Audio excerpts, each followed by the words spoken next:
and just 2 runs added. And in the commentary box, it's Tony Cozier and Frank Tyson.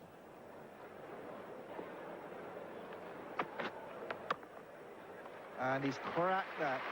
Backward of square. Gomes can give up the chase. That's 4 runs. An aggressive field placement for Andy Roberts brings a riposte from Marsh. A cracking square cut, and because of the aggressive nature of the field, this stroke finding the gap and speeding away to that short boundary there at the point position. Holding to Hughes. He's wrapped him on the toe, bottom of the bat. Just got through, I think, but he managed to take the force off it with the bottom of the bat. Oh, and that really is rubbing the salt into the wound. You can see Hughes just lifting that back foot and hopping away. Fortunately, it bounced a little bit and didn't quite hit him on the toe. It hit him on the back pad. Had it hit him on the toe, I'm sure that Hughes would have been hopping more than that. Well taken by Dujon. Beautifully collected down the leg side. That is the end of the over. 4 for 349. Rodney Marsh, and I think Rod has found just one more way of playing the short pitch delivery. And even from a short run, Michael Holding can floor the batsman. Rod Marsh is down, but this time he hasn't been struck, taking evasive action. And he gets out of the way of this in rather awkward fashion. It was a pretty good bouncer, that. It was always coming at Marsh's head, and he had to twist and fall to evade being hit.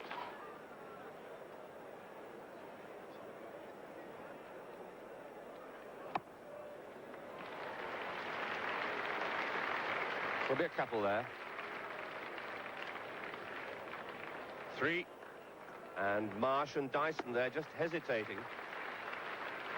Marsh came through for the 3rd. He got halfway along the pitch and glanced across to where Dyson, literally about 30 or 40 meters away from him, was making good his ground. An awful temptation for batsmen with runners to take off themselves in situations such as this. Holding to Rod Marsh. He's out. Caught close in, is he? Yes, he's gone. He's out. Haynes takes the catch low down. Marsh out. Was very disappointed, just stayed a little bit, but he knew he had to go. Haynes taking the catch low down. The end of a 95-run partnership between these two, with Rod Marsh just stopping and propping on that shot and putting it in the air to that silly mid-off position where Haynes completed the dismissal. So exit the disappointed Rodney Marsh, 5 for 362. Bruised Rod Marsh departs now, and the one-handed Australian skipper joins his one-legged vice-captain. Holding to Hughes. And just wide of Holding. Holding is not happy at all. He thought he should have taken that catch. It was firmly hit to his left, and he dived across, and after the ball passed him, he punched the ground. Richards out there now, back on the field, and in fact I think Roberts is the one who has gone off. 5 for 366.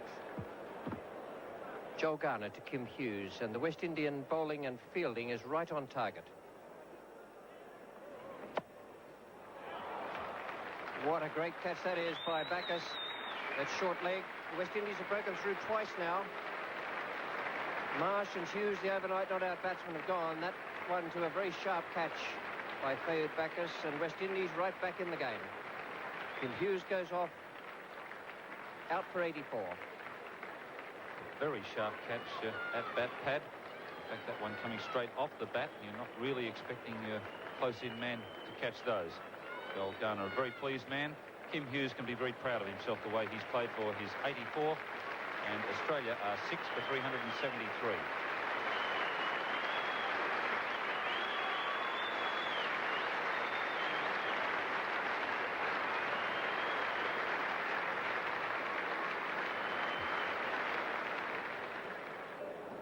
Batting average of over 50.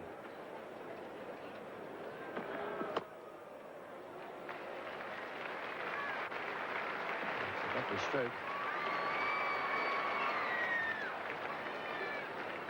3 runs to Greg Chappell. Holding to Yardley. shot. Nice timing, beautiful timing. In fact, it's raced away there from Larry Gomes. It's the hallmark of Bruce Yardley's batting. Timing and a very good square drive. Ball just being met with the full face of the blade, but Yardley really not putting a lot of power behind it. Greg Chappell faces Michael Holding now, and this ball could signal trouble for Australia. That's close. That is very close. That was a great delivery from Michael Holding. Slanting in from outside off stump. Batsman must play a shot, otherwise he can be out. It's a very good decision there from umpire Robin Bailey. That ball coming back and going to hit off stump in his judgment. So Michael Holding has picked up the Australian captain, and Australia have lost their 7th wicket with a total 383. Joel Garner to Yardley. Well bowled. Joel Garner has done it again. He's got through Yardley's defence. And the West Indies getting right back into this game. The bowler's giving the batsman a chance now. Tremendous delivery there from Joel Garner, and once again you get a very good idea of the cut that Joel Garner has got out of the wicket this morning. Tremendous off cutter from the big bird. Rattles Bruce Yardley's leg stump. A very disappointed Bruce Yardley leaves the scene, and Australia in a bit of strife now. 8 for 383. Garner to Jeff Thompson. It's gone. Beautiful catch. I thought they should have thrown the bat, but they didn't, and the wickets are falling. Another fine catch by Backus. Yes, that was a good catch.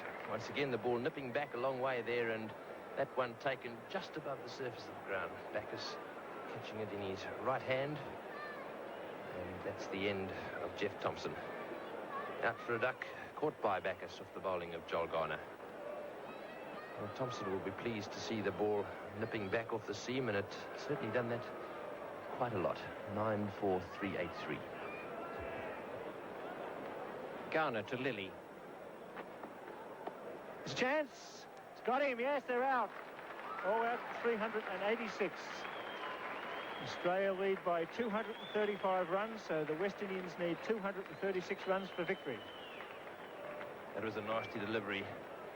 Lilly trying to get out of the way there. The ball flicking him on the hands and going away, and taken by Dujon. And so 5 wickets for Joel Garner, and what an effort this was by him. It certainly did bounce a bit, and Lilly really had his work cut out to get out of the way of that one. It nipped back at him. Dujon made a pretty straightforward catch, and so the Australians all out now, and the West Indies need 236 runs to win this test match. Exactly what the Australians feared and what they hoped wouldn't happen. A collapse after the 1 wicket went down. Either Hughes or Marsh, the not-out overnight batsman. The tail fell apart, and that fell apart in the face of some marvellous bowling and catching on the part of the West Indian players. Garner bowled superbly. He gave everything to Clive Lloyd this morning. So too did Michael Holding, and the Australians just couldn't withstand it. A tremendous performance there from the West Indians. Those bowling figures of Joel Garner's 5 wickets.